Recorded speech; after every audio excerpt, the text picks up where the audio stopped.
What are we whispering about?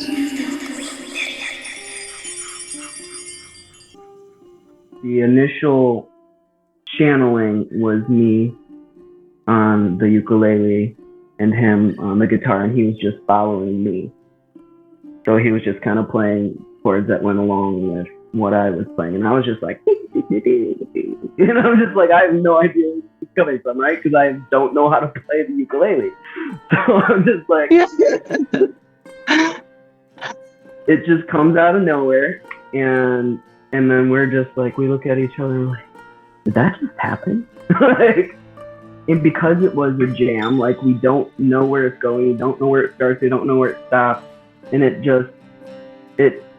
if once you listen to it, you'll be like, wow, I can't believe this wasn't like planned out, because it has such a precise flow from beginning to middle to like bridge to end of like how the flow is, and it just feels very much like it was like rehearsed and practiced. And like, if you asked me to play this today, I could never do it. You know, I could never replay these things. It just comes. It's beautiful on its own. I haven't played music in a while, but I can feel the fairies trying to encourage me to get back to it.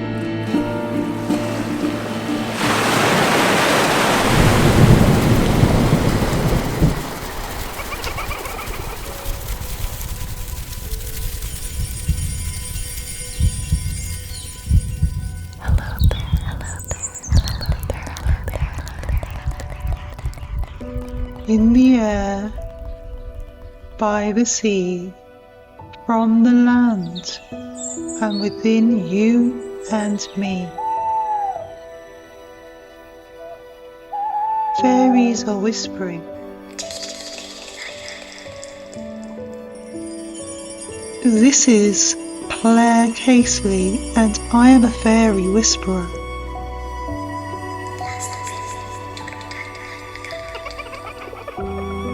To catch a whisper, you have to listen closely.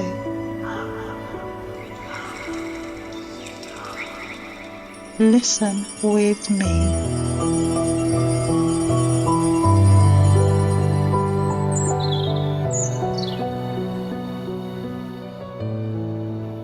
Hello and welcome everyone to Fairy Whispering. I'm your host, Claire Casely. How are you all this evening? I just have to give a mention to the composer 12 Trees, whose music I use in my intro and whose music I've used in this episode. The track in my intro is called Forest of Butterflies, and the other track of his that I've used in the episode is called Frozen Solitude. He is an amazing composer. Please follow him at Michael12Trees on Instagram. I came across his music on Pixabay, which is a wonderful resource for content creators like myself, podcasters. It has a huge library of free, copyright-free music. My guest for this episode is Alex. He is an artist and describes himself as a FairyFindr. Alex creates fairy gardens. Alex feels that the fairies have supported him through his trans journey. Alex describes some of the ways that fairies have interacted in his life through his art and music, and whilst being in nature. If you hop on over to my Fairy Whispering blog, you can see the show notes for this episode, plus some photos of Alex's artwork and fairy gardens, and a link to a video version of our chat, which will be on YouTube in the next couple of days. You can connect with the show through thefairywhispering.com and also on social media at Fairy Whispering Podcast. I also have a YouTube channel called Fairy Whispering. I've enjoyed editing this episode and I hope that you enjoy it too. Welcome, Alex. Thank you for having me, Claire. It's great to have you on. Yeah, Michigan was one of the earlier states that we colonized and settled in. It was obviously already had people living here, the natives, but we were a huge source of lumber back in the 1800s in Michigan. We had a bunch of ancient old growth white pine trees. And the lumber industry loved that, so they came here and chopped them all down. That's what Michigan's known for, our lumber. In the auto industry for Ford plant and all that, Cadillac. Actually, Cadillac was one of the first founders of Detroit, and he's rumored to have a experience with the name Rouge, which is a red imp of Detroit, and he's been here since the 1800s. And he was told by a fortune teller before he came to America, you must appease Le Nain Rouge. Like, you cannot disrespect it, you cannot, or you will fail at everything. And so he comes here, and him and his wife, they meet Le Nain Rouge late at night on the street. And Cadillac decides to strike him with his cane instead of give him respect. He says, "Get out of here, you devil imp." And he strikes him with his cane. And after that, he went bankrupt. He lost everything, and his businesses all failed. I don't know how Cadillac's doing these days, but his business when he was alive did not do well. And the Cadillac is actually named after him. That was his company. It's an imp, like a little goblinish imp guy, a little guy. And he is a native of Detroit. He's been here since before us. I'm not sure if any of the tribes that were here have stories of him. I'm sure they do. But he's been here since at least 1800s. And we have a march every year to march him out of Detroit. But there's lots of people like me that, like, I haven't been to it yet, but there's lots of protesters that are like, leave the name alone. He's been here since before us. We don't need to march him out. Like, we're on his side. Because he's a harbinger of doom, but honestly, he just comes and warns you of troubles to come. You know, he's not bringing the doom himself. He's just warning you of the doom. And so he's been given a bad rap. I actually just drew a picture of the name Rouge last night. Give me a second. So Brett Manning hosts February, and yesterday's was Classic Imp. So I took my own little spin on Classic Imp. Oh yeah, Brett's February. Yeah, I know. Oh wow, he's so cool. Thank you. I love him. Yeah, I wouldn't mess with him. Oh no. I think he's a good guy, though. I think that he is a fae that is misunderstood, for sure. Well, as a lot of fairies are, aren't they? I mean, half of the world still thinks they're evil, so yeah, if not more than half. I think that fairies have evil fairies, of course, just like humans have evil humans. Like, there's good and evil in all of us, of every species, and it's just it depends on our choices and how we decide to live our life, on which one we're going to nurture. We have the capability of both, all of us. Definitely. No matter what humanoid creature you are, you know, you're not incessantly inherently evil because you're a reptilian, like everyone likes to say, you know. It just makes me sad. Yeah. What's your cat called, Alex? This one's Butters. Ah, I did have my cat on my bed behind me. She's gone now. The cats love to play with the fairies. They will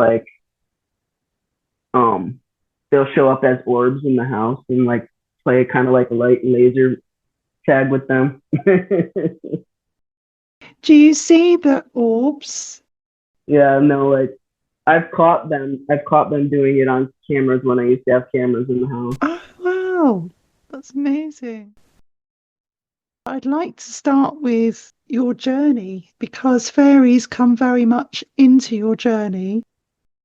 I think I'll start with my experience that made me realize it was fairies in the first place, which was my butterfly experience, or I guess it was a moth. So it was an imperial moth, which are these giant, beautiful yellow moths that are in Michigan, where I'm from, Metro Detroit area. And this was in Belleville when it happened. I was walking my dog, and I was on a little weight loss journey because I'm transgender, and I was trying to lose some weight before my top surgery, which was like basically I had to be under 200 pounds to get the surgery. So I had to like lose a little bit of weight. And I just wanted to be healthier overall for my healing process in general. So I was walking my dog, and out of nowhere, I find this giant imperial moth on the ground, upside down on its back. So it was stuck, and I knew it needed help. And I was like, oh my gosh, what's it? And I go up and look close, and I realize it's still alive and moving and like trying to tell me that it needed help. So I go over and find a stick on the side of the road, and I take the stick and I flip it over onto the top of my phone, and I take it over to the side of the road and I set them on a log. And then I go on my merry way and I keep walking. And then out of nowhere, all these butterflies and moths come out of nowhere. I don't even know where they came from. But behind and in front of me, and then they floated and flitted around me and danced for me, and as if they were thanking me for saving their friends. And it was kind of it was a lot like the colors of the wind in Pocahontas, where the spirit and the trees and the energy of everything is moving together and dancing for her. It was a lot like that. Felt magical. So that's the moment I realized fairies were even in my life. But since then, I've had so many memories from childhood of different weird things that I'm like, oh my gosh, was that a fairy? Oh my gosh, were those gnomes? What's going on? They must have been in my life my whole life. They come to me as butterflies most, and dragonflies second most, and sylphs. I mean, maybe sylphs even second most, and then dragonflies third most. So I used to be a welder because I'm a metal artist and I like to build things out of junk. Because I grew up and I'm a fourth generational hoarder of things. I keep all the things, and I'm a junk artist, so that's fun. So I became a welder, so I could do that. Anyway, I was working in a weld shop, not doing the type of art I want to do, but that's okay. And it was just one of those hard days. It was a very hard place to be because it's not queer friendly or trans friendly, and people were always messing with me. So I was having a really hard time, and this was during my transition for sure. Yeah, during my transition, fairies were very intensely involved in my life on a almost daily basis.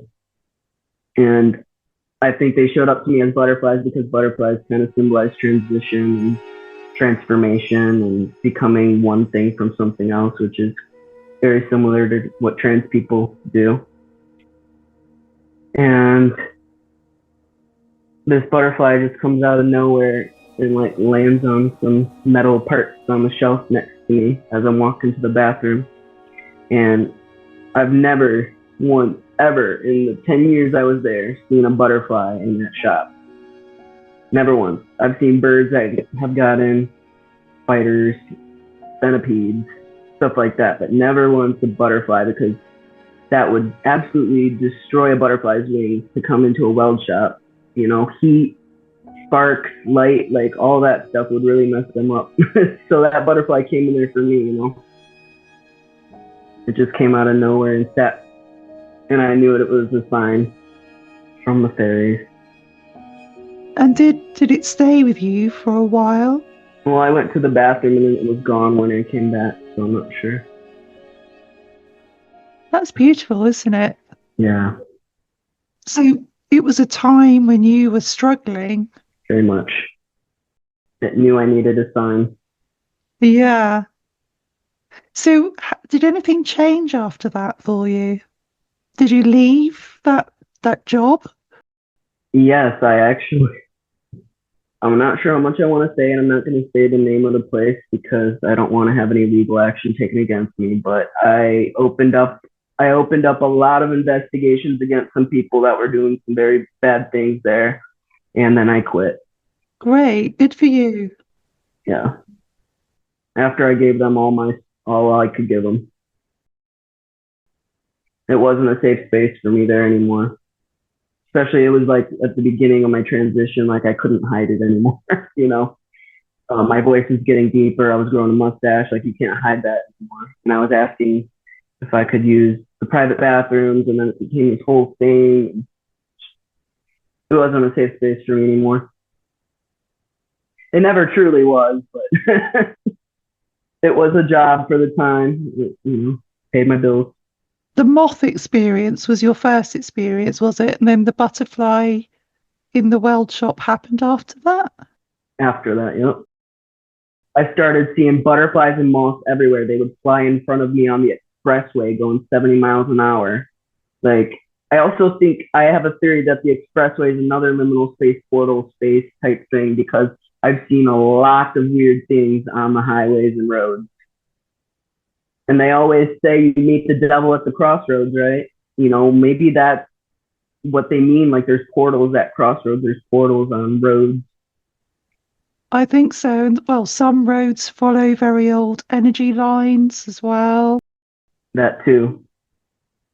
I was actually just thinking about that earlier. There's this road in Michigan called Telegraph, and it goes from like where I am in like the east of Detroit area, like Metro Detroit area, and then it goes all the way down to Ohio, and it probably goes all the way up to the UP too. And I was wondering how old is that because it's called Telegraph Road. Like, were they doing telegraphs, running telegraphs down that road in 1800s? Like, I wanted to look. I'm going to look up the history of that road. I was just thinking about that earlier today. Probably a very interesting energy line there. So I listen to a lot of fairy podcasts and fairy stories all over, wherever I can hear them. I listen to them. Your podcast being one of them, which is a lovely, resource for people all over the world. Thank you so much for having this platform for people, Claire. Thank you. I was listening to a story once. This is going to take us back to my childhood. It's how I remembered the memory in the first place. So I was listening to a story where this guy had these little beings come into his room at night when I think he was an adult or a teenager or something, but I was really young when it happened. So he had them come into his room at night and like do these medical experiments on him and stuff. And then that triggered a memory of me in my childhood. And I always thought these were like just like maybe lucid dreams or something. Because I had a lot of lucid dreams as a kid. But now I'm realizing that it was not because there was these three beings. They came in pairs of three, and they were very short, like their heads barely came up above the edge of my bed, which was very low down to the ground. It wasn't quite laying on the ground, but there wasn't much space under the bed. It was very low to the ground because I was still young. I was maybe 5 or 6. And I had reoccurring instances of these beings coming back. And they would come in through my hallway. So I'm assuming there's a portal in the hallway or something because it's a liminal space, perfect place for a portal. Mm-hmm. And they would come through my door because I'd always have it cracked and the light would be on in the hallway because I was scared of the dark. Because I could see things and feel things and experience things that others couldn't.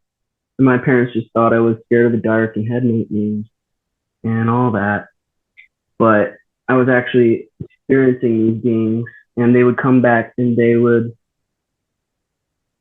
kind of huddle around me, and telepathically I could tell that they were like speaking to each other but not really saying anything out loud, just kind of trying to convey to me the feeling of peace, so I wasn't scared of them. So I was very scared now. Pull my covers, right to right here, and I'd be like I couldn't. I felt like I couldn't move. It was kind of like a sleep paralysis, but not because I could still turn my head. But I felt paralyzed. Maybe even if it wasn't them paralyzing me, it was just fear. But anyway, they would come and they would crowd around me in a like semicircle arc. And then I would just black out after that. And I knew that they looked like doctors because they would have like these old 50s style medical like paper hats with the red cross on it, because I think they wanted to convey the, we're here to help type feeling to a 5-year-old, all I know at that point, because I had a lot of medical trauma as a young kid, I knew like, oh, I'm supposed to trust nurses and doctors. So they knew that, and that's how they came to me, so that I wouldn't be afraid, but I was still afraid. But I could tell that they were trying to convey the sense of peace. Please don't be afraid of us. We're here to help, type of thing. So I'm not sure what they were doing to me, but in the story that triggered this memory for me, he ended up saying that they were activating fairy DNA, and that's what his fairy guide told him. So I'm wondering if maybe that's what they were doing with me. I don't know. I don't know if I have. I'm not saying I have fairy DNA. I don't know if I do or not, but it's a very interesting experience that I had very young in some of my earliest memories. Wow. Did you have any physical signs of their visit, Alex? Like some people have unexplained marks on their bodies. I was so young, I wouldn't even know to look for that. I didn't even know about aliens or like, I didn't know about any of that when I was that young, because I grew up in a very Christian household. Everything was Jesus, angels, and demons. That's it. There's nothing else that exists. So in my mind, I'm just like, oh, I'm just an imaginative kid. Like they're telling me like there's nothing to worry about. This is just dream. But now as an adult, knowing and having all these other experiences with so many different, I've had paranormal experiences my whole life, so I can't say that they don't exist. They've happened. It happened to me all the time. And I think some of us are just more in tune or aware, hyper aware. I know because I have ADHD, I'm more hyper aware of my surroundings at all times, So maybe that plays into it, why I can see them or why they appear to me. Yeah, that's interesting that you say that about, that awareness of how your diversity, I suppose, allows you to have this additional insight into the other realms. And I do want to mention my grandma was also sensitive. She didn't talk about it much because it was taboo in the Christian world, and she was very religious. But after her death, my dad told me that she would have visions, like she had visions of 9/11 before it happened and stuff like that. Like she would have precognitive visions, and she would have, and she actually came to me after she died in a light form. The day she died, like probably the moment, maybe even moments after she died, she came to me in a dream in light form. So I know that she, like, this stuff like runs in the family. It's not something that's new to me or that I'm alone with. And she's on the other side, probably helping me cultivate them. Even though she didn't get a chance to cultivate them either in her life because she was scared. and when she came to me, she said, "I understand now."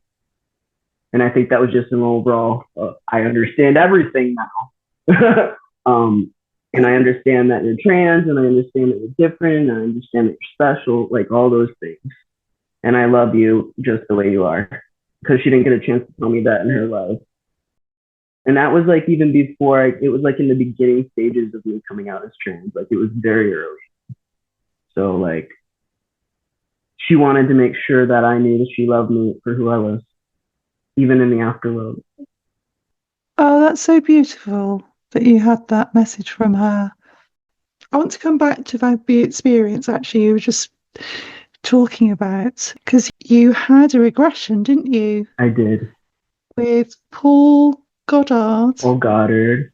And Kate Ray. And I watched that and it was very moving. Yes, that was for the initial early 5-year-old experience with the little beings. And I just want to preface that I was very anxious about that, but as soon as we did it, it just felt like this is right. And I felt really calm, and like I've never been regressed before because I had a lot of trauma in my childhood that I didn't want to bring back up, and I've always been a little leery of regression just because I don't want to bring any memories up that I regressed on purpose because for my own health and safety of my brain. So that I was really scared, but they were like super cool and made me feel calm, and he was just reassuring me that any hypnosis is self-hypnosis and this is your choice. Like you have the power here, not me. And I had my girlfriend there with me to help me feel safe. Have you had any more insight since that, Alex? Not on that specific memory, but in an overall, like, realizing different things over my life were probably fairy or paranormal related when most of us just brush things off because we don't want to open that door, or we're scared, or we just are like, oh, that's a coincidence. But I think the more you pay attention and the more you're not necessarily looking for it, but open to it, it'll show up a lot more and more.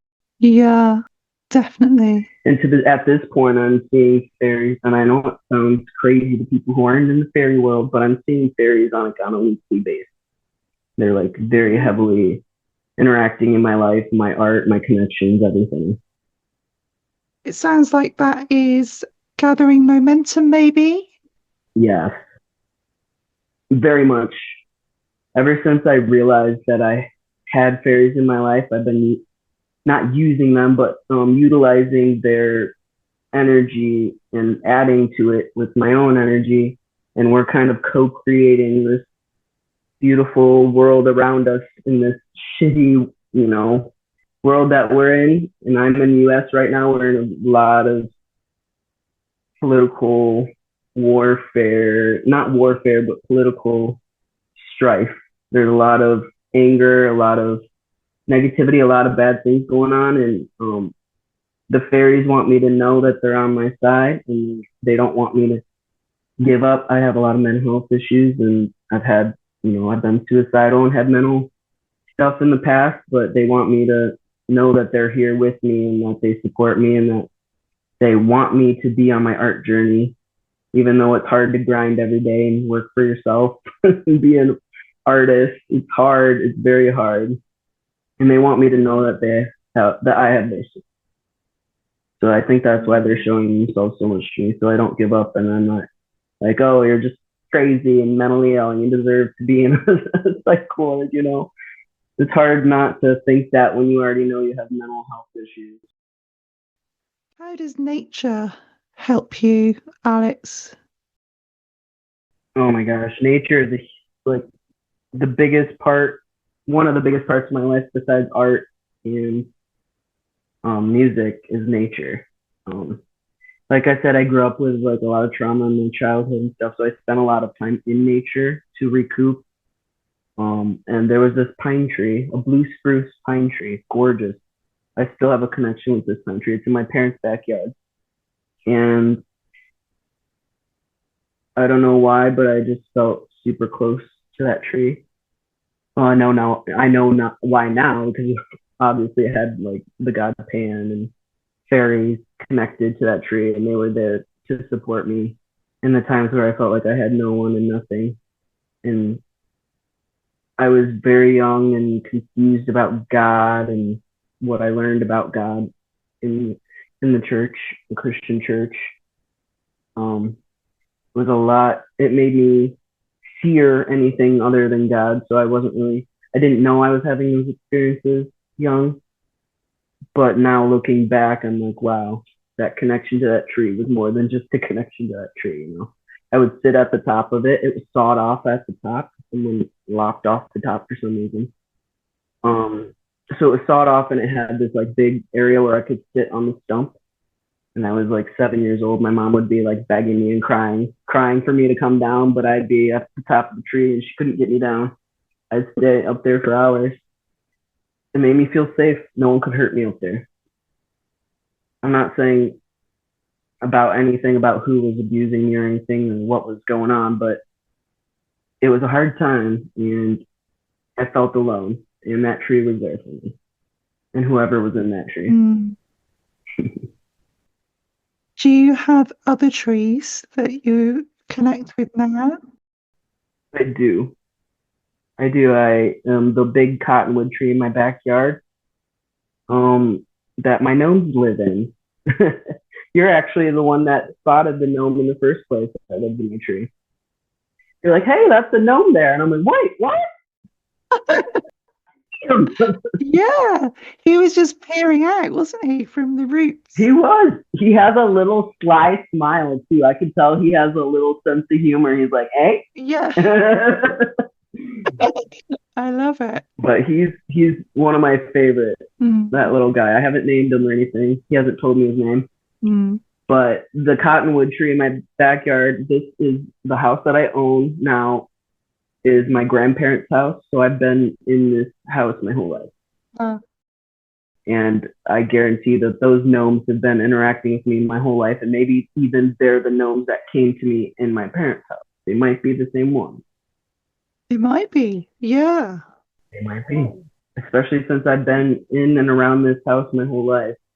The energies that are here have been, they told me they've been here for hundreds of years on this property in that tree. I know they always show up to me as orbs or butterflies or dragonflies. And this one time a dragonfly, a fairy, looked at me and tilted its head as I said, are you a fairy? And it tilted its head at me. I'm like, what? I've never seen a dragonfly tilt its head. Never. No way. Oh my gosh. I've never seen a dragonfly do that. It was, and then my friend Bray was with me, and I was telling him about the fairies. It was around the gnome tree. It was sitting on a lily around the cottonwood tree out back that the gnomes live in. And I was telling him about the fairies and gnomes that lived in the tree, and telling him about the fairies that are around, and he saw this thing too, and he saw it tilt its head, and it was rainbow colored. This dragonfly had a rainbow body, all the colors. That's amazing. You know how dragonflies are usually all one or two colors? This was a rainbow colored dragonfly, which I've never seen. No, I've only seen them with the iridescent wings, but I've never seen like a rainbow colored body. Oh. The body part. Yeah, it was very intense. And then he tilted his head at me. So yeah, like they are very, very much involved in my life, in my art, in my blog, in the people that I'm interviewing on my blog. And like, I feel like they're really just helping me manifest all the things that I want and dream of. And they give me a lot of ideas. Like they're the ones that gave me the name FairyFindr for my blog.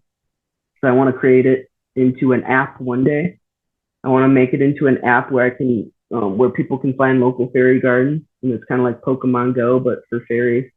And you get to find and meet different fairies and gnomes around your area. So I kind of want to do this. So the blog is kind of like the precursor to that. Whenever I find the right people to help me build that app. No one steal that idea now. whilst this wonderful world of media and connection brings us all together, we also need that distance from it as well to be able to connect with the fairies. Absolutely. During COVID shutdowns was when I was going through my transition and when I was having all these experiences. And I think they were out full force during that time, especially with the people that were going outside. Because I know I got really connected with my fairy gardens during that time, and I saw this is another experience that happened in that same house in Belleville. I saw a bunch of little white lights. It was a very magical experience. They were dancing in the fairy garden. Oh, wow. Because that's where I started making the fairy gardens, was at that house. It was at night. It was beautiful. I didn't want to feel like I was intruding on it, so I didn't watch for long, but, it was beautiful, and I feel like they were thanking me and wanted me to see them enjoying the fairy garden. You know how some people do like offerings to the fairies? I feel like my offering to the fairies is my fairy garden. And that's how I connect with them, and that's how I give them offerings.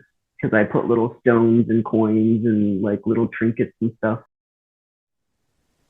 I can hear something in the background. Is there some music behind you? No. It must be my kids playing some music. You also have a connection to channeling the fairies through your music. Very much. I'd love to hear about some of your channeled music experiences. Yeah, of course. So music is very important to me. Both of my parents are singers. I'm actually a karaoke host.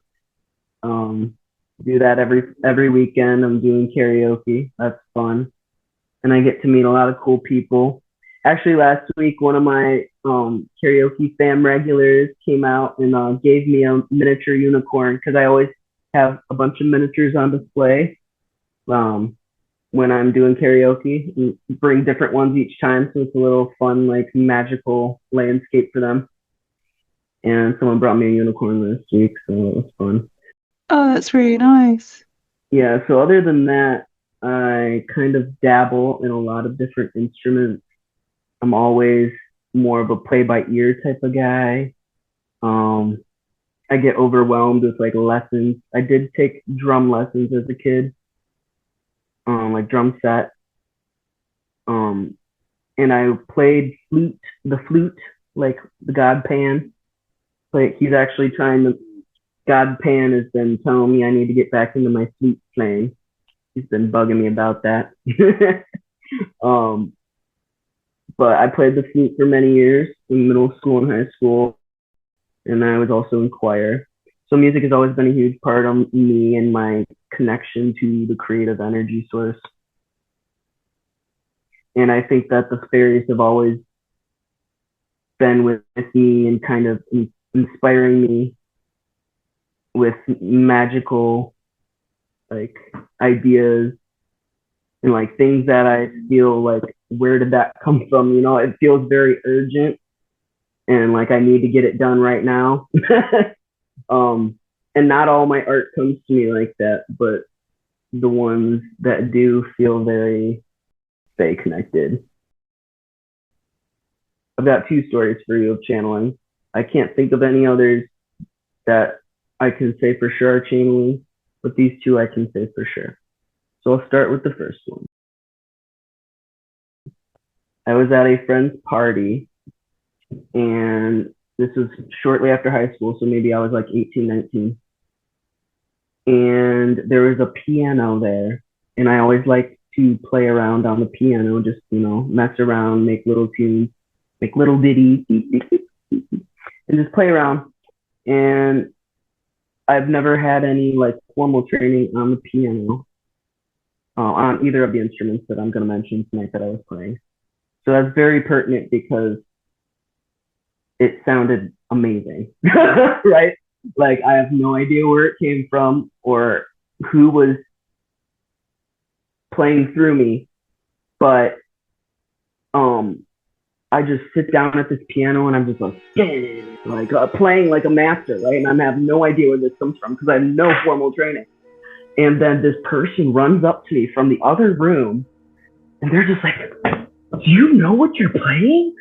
And I'm just like, "What? No, I have no idea what I'm playing. I don't know how to play. Like, I'm just messing around." And they're just like, "You're playing this song from like this obscure video game that I've never heard of or never played." And they're just like, "Are you serious? Like, you're playing this song and it's like super famous?" I'm like, "No, I've never heard it and I've never played that game. I don't know what you're talking about." And they're just like, "This is crazy. You pulled it from the ether and you just started playing it. Like, that's crazy. That's amazing." And I was just like, whoa. Wow. And I was just like, we were both just like stunned. Like, what? That's crazy. So that's the first story. And that was pretty fucking cool.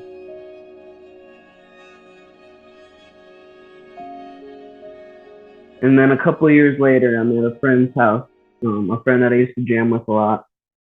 And he's the one that's on the track that I'm going to share with you called As It Flows.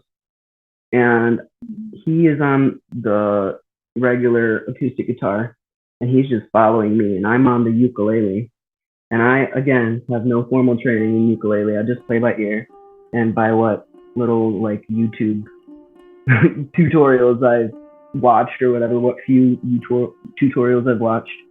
And we're just sitting down and we're jamming. And he and I had like a very good musical, like, I don't know, we just fit musically together very well.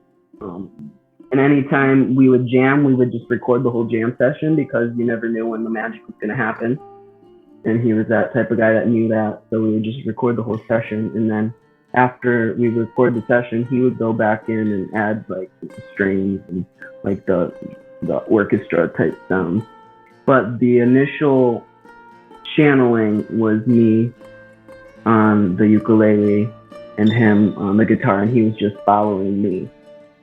So he was just kind of playing chords that went along with what I was playing. And I was just like, and I'm just like, I have no idea where it's coming from, right? Because I don't know how to play the ukulele. So I'm just like,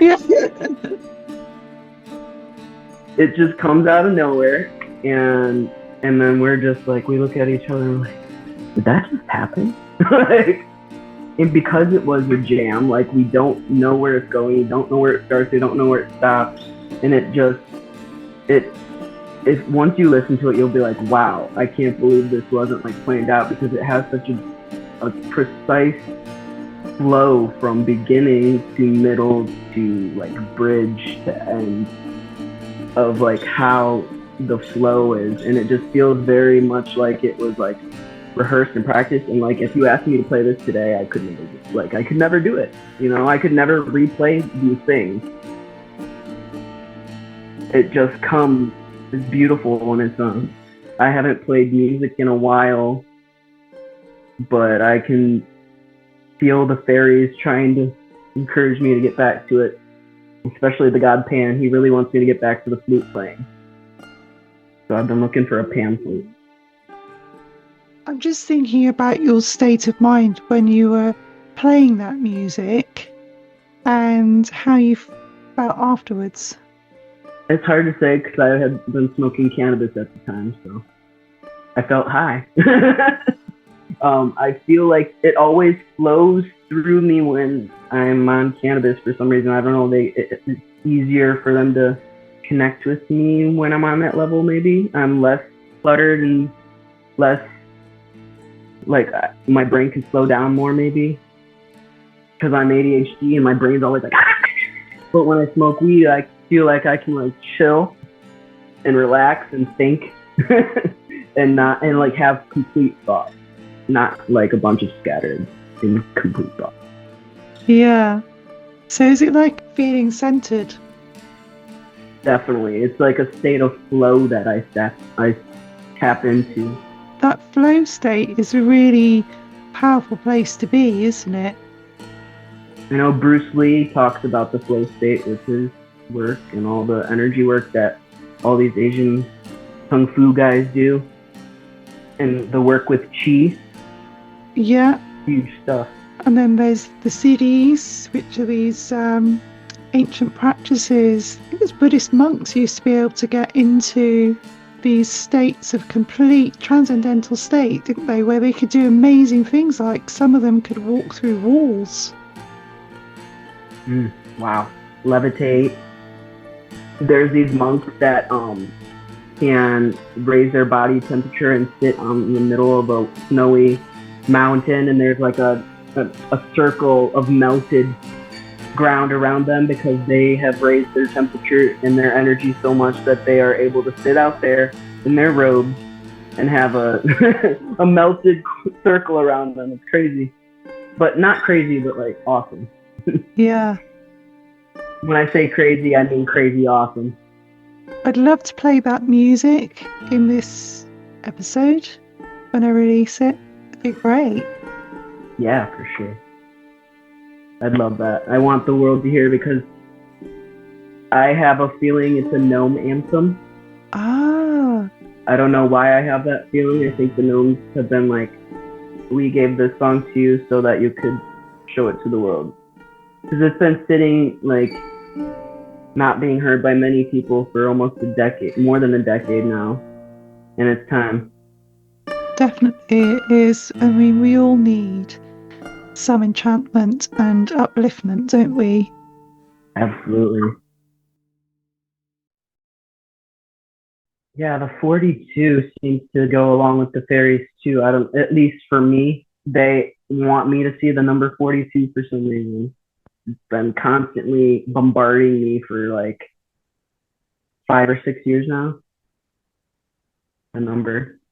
And it just seems like the more I've been paying attention, the more they've been showing me synchronicities, and it always ends up being 42 or 1111 or 1234. I get so many synchronicities every day. It just blows my mind. It still blows my mind every day. What does 42 mean to you? I think whenever I see it, I'm supposed to pay attention to whatever I'm listening to or whatever I'm doing or whoever I'm with. It's important, and it just feels like I'm on the right path or something like that. It feels like it's an affirmation from them that I'm on the right path with the right people, doing the right thing, listening to the right stuff. Yeah. Yeah. Yeah, for me, it's the number 8. And that's come up since I was a child. Number 8, or spiders. If I don't see the number 8, I'll see a spider. Number 7 and 42 for me. And 7's been my whole life because I was born on the 7th and I was 7 pounds and 7 ounces.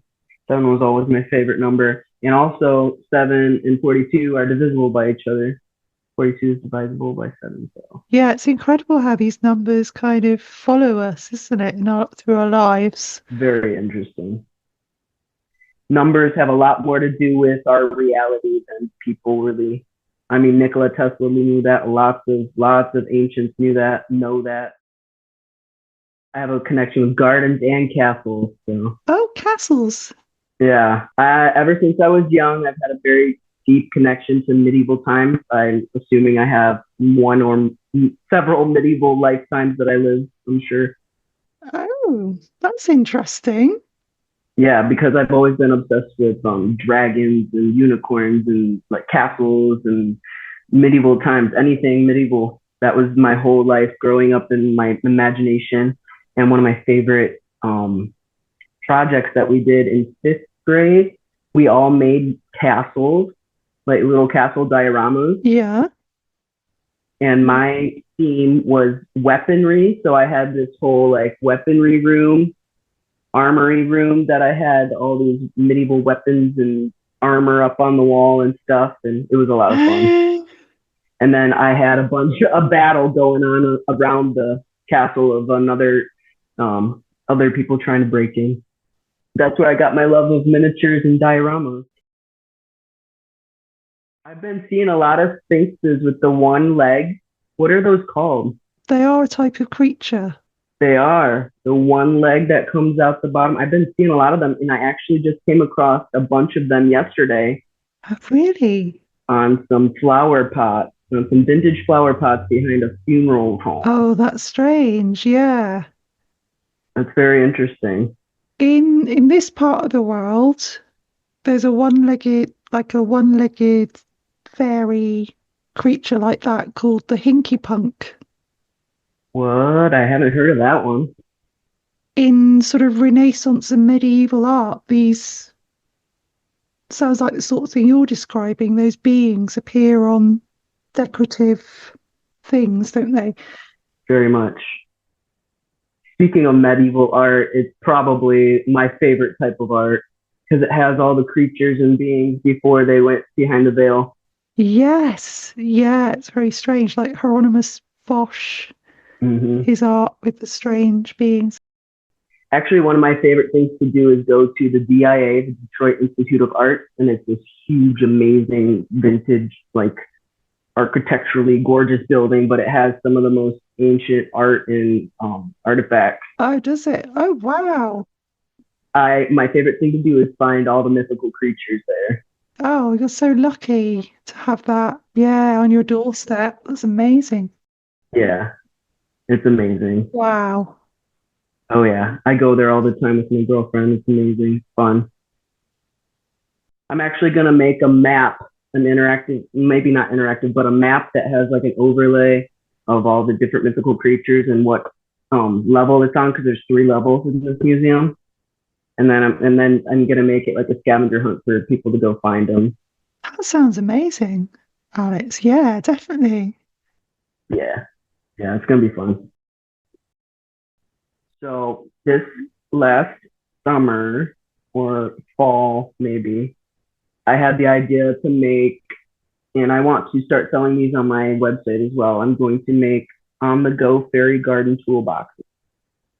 So they're going to have all the stuff and all the little tools and little figures that you need to keep in your car. And so whenever you see a little place that's perfect for a fairy garden, you stop, you take out the toolbox and you make it. And I call them pop up fairy gardens. Oh, wow. So I started doing that, and I did one at this local park at Heritage Park in Taylor, and it's a beautiful park with all these old historic buildings from Taylor, Michigan, that have been moved to this park. But it's a place full of history. It's a place full of a bunch of native trees, and like they really do a good job here. So it's obviously full of fairies too because they love nature. And I found this one big beautiful tree with a giant fairy door already like there in the um, hollowed out area of the tree, and it was perfect for a fairy house. So I went and I got my little toolbox from the trunk, and I went over there and I built a little fairy garden and took a bunch of pictures and wrote about it on my blog.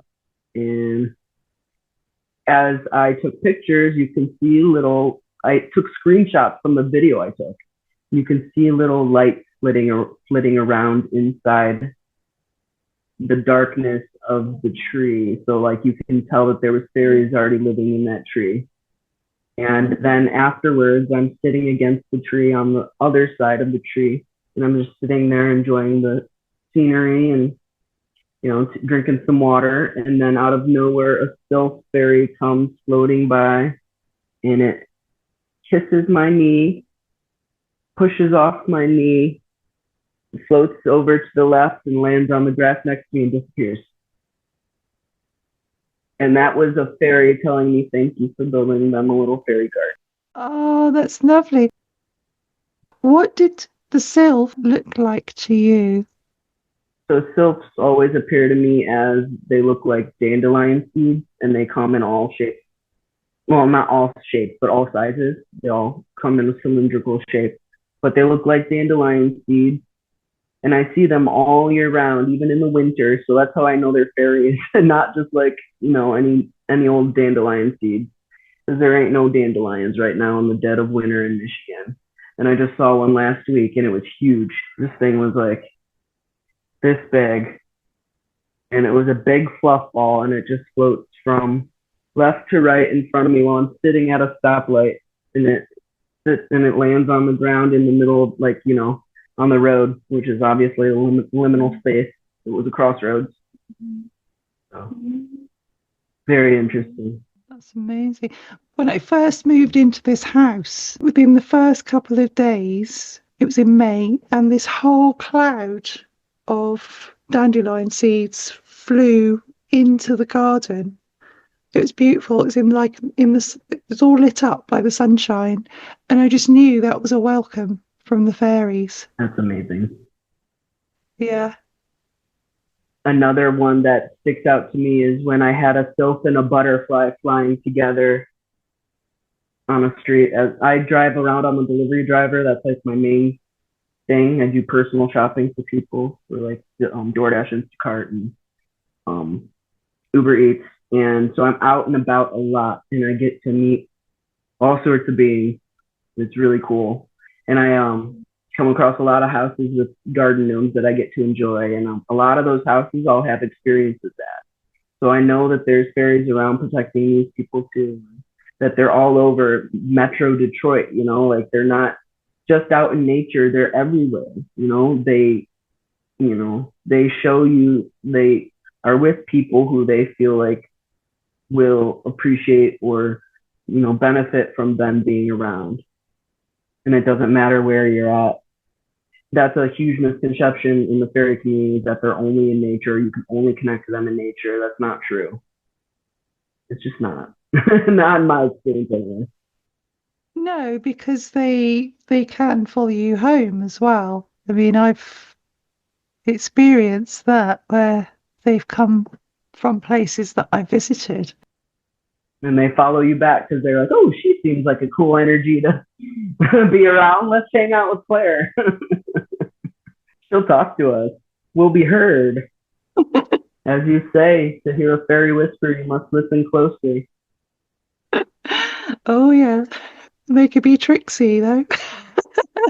Luckily, I haven't had any negative experiences with them so far, so hopefully they don't lead me into the fairy realm and kidnap me for 15 years. But I think they know that we have too much work to do on this side.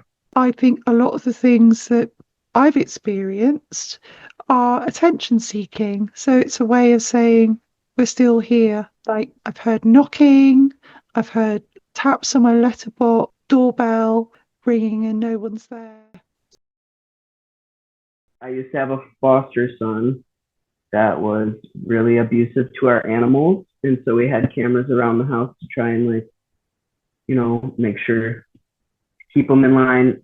But there was this one time he was torturing one of our cats and trying to suffocate it. And I hear a whisper outside of my right ear. It says, check the cameras. And it whispered it outside of my right ear. And I believe now that was a fairy.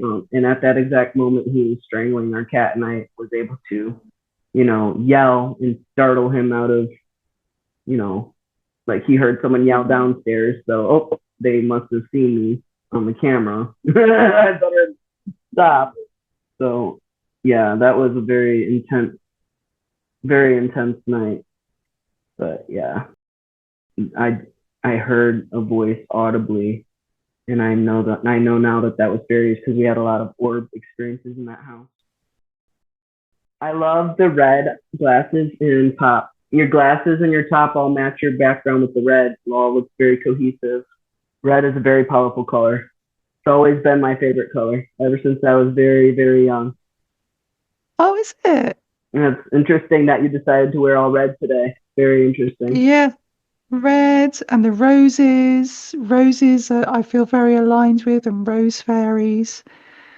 Yeah. Well, fairies love their thorn plants, so that makes sense. Yeah. They love to live in thorny plants as protection. They do. Yeah. I have a lot of roses in my backyard. The fairies love them. Yes, they do. Yeah. My grandpa, I was very lucky for him to plant a whole yard, front and back, full of plants that he planted, and I get to enjoy for the rest of my life because they're what are they called when they come back every year? Perennials. Perennials, yeah.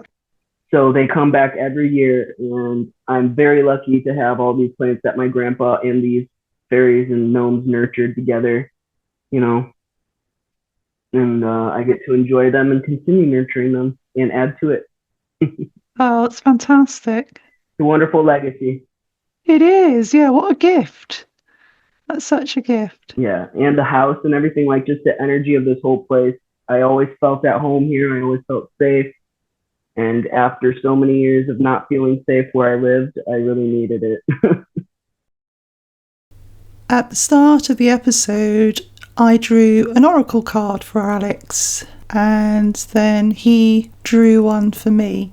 I decided to put this at the end of the episode because I wanted to get straight into Alex's story. First, I drew a card for Alex from the Oracle of the Wilder Ones by artist Sharon McLeod, and you can see an image of the oracle card in the show notes on my blog. You can also see the card that Alex drew for me. It was interesting to start our conversation in this way. It's something I sometimes do with guests where I draw an oracle card just as a conversation starter. And it was interesting that the image on the card aligned with some of the things that Alex then went on to speak about. The image was of a golden heart, it had an image of a castle and a beautiful garden as well. Music, gardens and castles and flowers come up in the episode. I was going to share a fairy oracle card reading for you. Sure. It's from the Oracle of the Wilder Ones. I think you'd like these, they're just beautifully painted. Ooh, I love it already. I picked this one. It's a harp. Ooh, is that a sphinx type being? It's like a golden harp. A harp? That's awesome. So it's exciting news, satisfying projects, rewarding possibilities await me. I love that. That's a good one, isn't it? And like within the harp, there's a little castle that's in the middle of a moat. And there's a beautiful flower garden around the edge of the moat. So that's beautiful. You have a connection with gardens as well. I have a connection with gardens and castles. Then Alex drew a card from me from the Forest Fae Oracle. And again, I've put an image of this in the show notes for you to see. I'm going to pull a Forest Fae card for us. This is what they want us to know right now. Ooh, we got a couple. We'll do the top one. Spiny sister, take pride in yourself. Which is a huge, good affirmation for me as a trans person right now in America. Things are rough. So taking pride in myself and not hiding who I am and all that, that's really, like, I've been struggling with whether to stay closeted more or be out and proud. And I think this is my answer.